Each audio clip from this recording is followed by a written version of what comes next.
Repo rate and marginal standing facility (MSF) are the two different facilities provided by the RBI to the banks.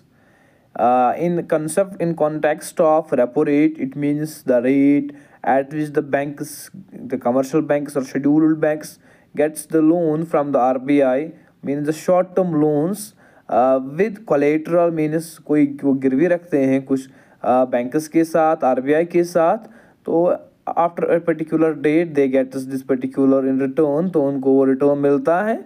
तो that is called, also we called the repurchase agreement. जो agreement होता है किस rate तक bank पैसा लेगा फिर और सिक्योरिटी को गिरवी रखेगा, तो इट मीन्स कि it is a repurchase agreement, फिर उनको सिक्योरिटीज वापस मिलते हैं। तो it is the concept of repo rate. Now the concept is the marginal standing facility. It means the when the banks needed the overnight loans. अब bankers को loan चाहिए, emergency unexpected loan चाहिए उनको, means emergency loans उनको चाहिए।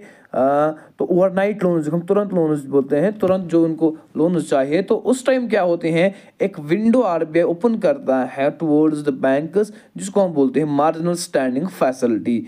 उसके अंदर क्या होते हैं, अब उनके पास बेसिकली वो excess reserves, required reserve excess reserves नहीं होते हैं, जो गवर्नमेंट सिक्योरिटी जिनको हम बोलते हैं, जो वो बेसिकली अब आरबीआई के पास पार्क करेंगे। लेकिन अब उनको वो सिक्योरिटीज उसमें रखने हैं जो उनके पास रिक्वायर्ड रिजर्व्स होते हैं, लाइक एसएलआर और सीआरआर, वही पार्क करते हैं वो as a collateral to the RBI particular period पे, और उनको वन ओवरनाइट लोन मिलता है। तो the rate of that particular MSF higher होते हैं as compare to repo rate, means it is the 25% base point higher than repo rate. For example, अगर हमारे पास रेपो रेट की रेट है 5.50, it we will add it in 25%, it means go to 5.75% of marginal standing facility. So this concept, the marginal standing facility, was introduced by RBI in 2011